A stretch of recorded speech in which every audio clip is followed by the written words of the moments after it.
ایک تو یہ ہے کہ وفاقی وزیر قانون بھی کہہ چکے کہ 26 جو اکتوبر ہے وہ نئے چیف جسٹس ہوں گے، منصور علی شاہ ہوں گے. بلاول بھٹو زرداری بھی کہہ چکے، ظاہر ہے حکمراں اتحاد کا حصہ ہیں اور بڑی اہمیت کے عامل ہیں کہ جو ساری قانون سازی کے حوالے سے مشاورت ہو رہی ہے اس میں بڑا اہم کردار ہے بلاول بھٹو زرداری کا، وہ بھی اس بات کا اظہار کر چکے ہیں. پھر اس کے باوجود نوٹیفیکیشن جاری نہیں ہو رہا.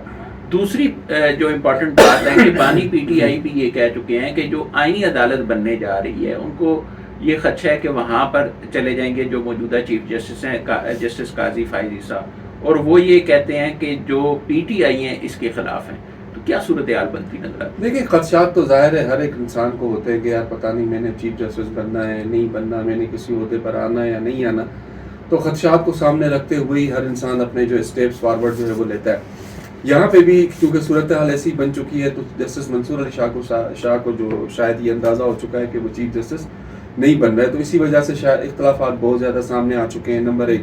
نمبر دوسرا، میں آپ کو یہ بات بتاؤں کہ آج میں ایک جگہ پہ تھا، وہاں پر ایک سینئر وفاقی وزیر تھے. میں نے ان سے پوچھا کہ جی آپ ابھی تک کیوں چپ ہیں، جسٹس منصور علی شاہ کا نوٹیفیکیشن کیوں نہیں جاری کرے ایز اے چیف جسٹس؟ ان کا کہنا تھا کہ یار جب وقت آئے گا تو ہم نوٹیفیکیشن جاری کر دیں گے، ہم تو کلیئر ہیں کہ جی چیف جسٹس منصور علی شاہ ہی بنیں گے.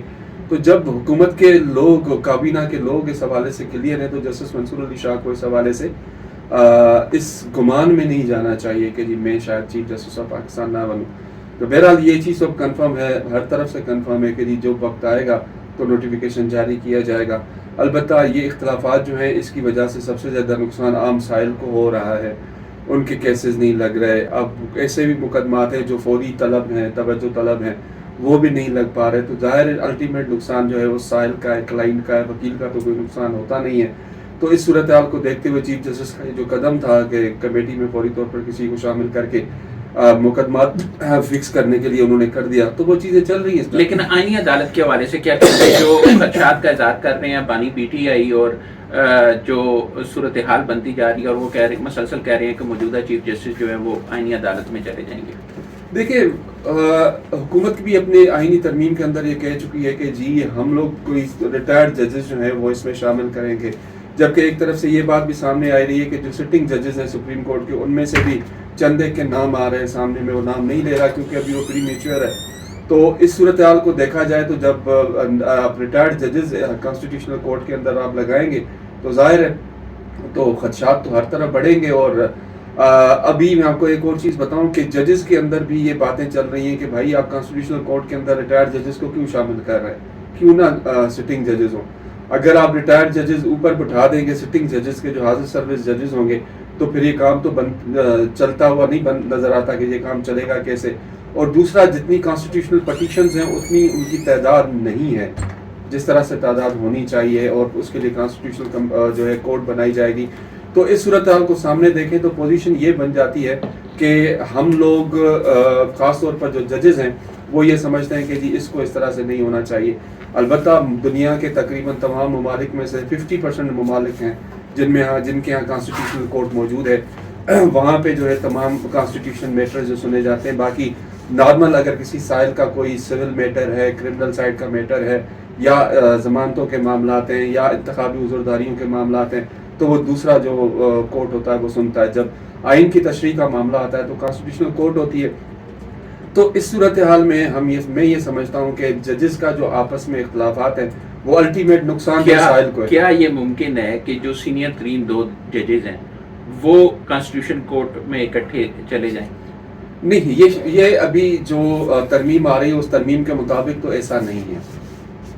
ترمیم کب تک متوقع ہے؟ اچھا یہ بھی میں آپ کو بڑی انٹرسٹنگ چیز بتاؤں کہ اس وقت اسلام آباد چونکہ اقتدار کے ایوانوں کا ایک شہر ہے، بہت پاکستان کے لحاظ سے بہت بڑا ایک اہمیت کا حامل شہر ہے، کیونکہ پاکستان کے تمام تر فیصلے جو ہیں ملک کی معیشت کے ہوں، سیاست کے ہوں، سب یہیں سے ہوتے ہیں. تو اس حوالے سے بھی یہی بات کی جا رہی ہے کہ آرٹیکل 63 کے حوالے سے جو لارجر بینچ جو چیف جسٹس آف پاکستان نے بنایا ہے اس بینچ کی سماعت 30 ستمبر کو. جب 30 ستمبر کو وہ سماعت مکمل ہوگی یا اس کا فیصلہ جو بھی آئے گا، جتنی بھی سماعتیں ہوتی ہیں یہ تو اب وقت بتائے گا آگے. جیسے ہی اس کا کوئی فیصلہ آئے گا تو اس کے بعد ہی پاسبلٹی نظر آ رہی ہے کہ قومی اسمبلی اور سینٹ کا اجلاس بلا کر جو آئینی ترمیم ہے وہ وہاں سے منظور کرا لی جائے. تو ابھی حکومت بھی انتظار کر رہی ہے کہ 63 کا دیکھیں، باقی 3 سے 4 دن بچے ہیں. 30 تاریخ کو جو ہے یہ 30 ستمبر کو یہ کیس لگے گا، سماعت ہوگی، اس کے بعد ہی قومی اسمبلی اور جو سینٹ کا اجلاس وہ بلایا جا سکتا ہے. اچھا، ایک اور امپورٹنٹ ایشو ہے ناظرین کے جو مخصوص نشستوں کی الاٹمنٹ کا فیصلہ تھا اور اس حوالے سے جو صورتحال پیدا ہوئی تھی. گزشتہ روز جو رجسٹرار سپریم کورٹ ہیں، چیف جسٹس نے جو ان سے 9 سوالات کیے تھے، انہوں نے بھی اس کی رپورٹ دی ہے. اور آج الیکشن کمیشن نے دوبارہ جو ہے وہ سپریم کورٹ سے رجوع کیا ہے کہ ہم کس پر عمل درآمد کریں، پارلیمنٹ کے فیصلے پہ یا سپریم کورٹ کے فیصلے پہ. تو کیا صورتحال بنتی نظر آ رہی ہے، آگے کیا ہوگا؟ دیکھیں، الٹیمیٹ آئین پارلیمنٹ جو ہے وہ سپریم ہے. عدالت کے فیصلوں سے زیادہ جو اہمیت کا حامل ہے وہ ہمارا پاکستان کا آئین ہے. سپریم کورٹ بھی جب یہ آج جو درخواست داخل کی گئی ہے، اسے ٹیکنیکل ٹرمز میں کہتے ہیں مسلینیس اپلیکیشن انہوں نے دی ہے، جس میں انہوں نے اضافی ڈاکیومنٹس رکھے ہیں. ریویو تو پہلے ہی ان کا شارٹ آرڈر کے اوپر ان کا ریویو آ چکا ہوا ہے. اب انہوں نے اس کے اوپر اضافی گراؤنڈز لے کر مزید درخواست دی ہے. تو اس کے اندر بھی انہوں نے یہی پوچھا ہے کہ مین جو کرکس ہے اس پورے اپلیکیشن کا، مسلینیس اپلیکیشن کا، کہ جی ہم کہاں جائیں. مطلب الیکشن کمیشن بیچ مجدار میں پھنسا ہوا ہے، عدالتی فیصلوں پر عمل کرے یا آئین پہ عمل کرے. لیکن اس پہ جو ہم نے وہاں، آج میں بھی سپریم کورٹ میں موجود تھا، تو وہاں سینئر وکلاء سے جو قانون جانتے ہیں آئین کے اوپر جن کا عبور ہے، ان سے ہم نے بات کی. وہ یہی کہتے ہیں کہ جی اس میں پھر جب بات اس طرح کیا جائے تو پھر آئین جو ہے وہ سپریم ہے، جو پھر آئین پر ہی آپ کو عمل درآمد کرنا پڑے گا. لیکن اب 8 معزز جج صاحبان جب ریویو پٹیشن سنیں گے تو ریویو پٹیشن کے اوپر ان کا کیا فیصلہ آتا ہے، وہ کس طرح سے اس کو آگے لے کر چلتے ہیں. لیکن بظاہر یہ نظر آ رہا ہے کہ جو آئین ہے، آئین مقدم ہے، آئین کے اوپر. لیکن 8 کا جو وزارتی ایک فیصلہ جاری ہوا تھا جس میں یہ کہا گیا اس وقت الیکشن ایکٹ میں ترمیم نہیں تھی نا، اس سے پہلے تھوڑے عرصہ پہلے ہو چکی تھی، لیکن اس حساب سے نہیں تھی. لیکن یہ جب فیصلہ آیا تھا 12 جولائی 2024 کو، تو اس وقت تو نیا الیکشن ایکٹ نہیں تھا. تو ظاہر صورتحال چینج ہو گئی ہے، آئین اور قانون میں ترمیم آ چکی ہے. تو الٹیمیٹ اب الیکشن کمیشن کو اسی طرف جانا پڑے گا جس میں وہ آئین کو مقدم رکھیں گے، آئین کی بات سنیں گے. کیا صورتحال جو ہے وہ سنبھلتی نظر آتی ہے، کوئی کنٹرول میں ہوتی نظر آتی ہے، یا ادارے پھر آپس میں آمنے سامنے آئیں؟ نہیں، ابھی تو یہ خط بازی جسے ہم کہیں کہ خط بازی جو ہے وہ ججز کی آپس میں لگی رہے گی مزید، اور مجھے جو بظاہر نظر آ رہا ہے، جبکہ پارلیمنٹ کا جو اپنا کردار ہے وہ اپنا ادا کرتی رہے گی. اور اس وقت پارلیمان کے اندر 100% یہ کوشش کی جا رہی ہے کہ آئینی ترمیم جو ہے وہ اتفاق رائے سے منظور کرا لی جائے. اس میں بھی قومی اسمبلی کے اندر تو جو نمبرز ہیں حکومتی اتحاد کے وہ پورے اس سے بھی بلکہ زیادہ ہیں. سینٹ میں ان کو تھوڑا مسئلہ ہے، اس لیے وہ تھوڑا سا یہ کنسنسس ڈیولپ کرنا چاہتے ہیں. اتفاق رائے ہو جائے گا تو اس معاملے میں آگے آئے گی.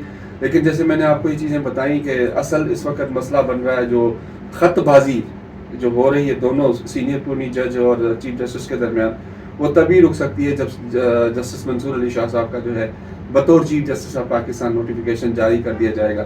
اس کے بعد شاید معاملات تھوڑے سنبھل جائیں. اور پھر ظاہر ہے جب نوٹیفیکیشن ہو جائے گا تو ایڈمنسٹریٹو جتنے بھی معاملات ہیں سپریم کورٹ کے وہ ان نامزد چیف جسٹس کے پاس چلے جائیں گے، اور جو موجودہ چیف جسٹس ہیں اپنی ریٹائرمنٹ کا دن پورا کر کے گھر چلے جائیں گے. میکسیمم وہ بیٹھیں گے بھی تو اپنے جو مقدمات انہوں نے سنے ان کے جو فیصلے وہ تحریری طور پر کریں گے اور پھر گھر چلے جائیں گے. جو آپ کی بات ہوئی اس کے مطابق بھی یہی ہے کہ آئندہ جو چیف جسٹس ہوں گے وہ منصور علی شاہ ہوں گے، اور اس حوالے سے حکومتی حلقے بڑے واضح طور پر اس کا اظہار بھی کر چکے ہیں. اور اس کے ساتھ ساتھ آج کے ویلاگ میں ایک چیز بڑی اہم سامنے آئی ہے، وہ یہ کہ حکومت بھی یہ چاہتی ہے کہ تمام فیصلے جو ہیں وہ مفاہمت سے کیے جائیں، اتفاق رائے سے کیے جائیں، اور پاکستان کے لیے جو درپیش چیلنجز ہیں ان سے نمٹنے کے لیے بھی ضروری ہے کہ آئین کو مقدم رکھا جائے اور آئین کے مطابق فیصلے کیے جائیں، انہی پر عمل درآمد کیا جائے اور اتفاق رائے سے آگے بڑھا جائے. اب تک کے لیے اتنا ہی. بہت جلد آپ کے پاس ایک نئی ویلاگ کے ساتھ حاضر ہوں گے. تب تک کے لیے اللہ حافظ.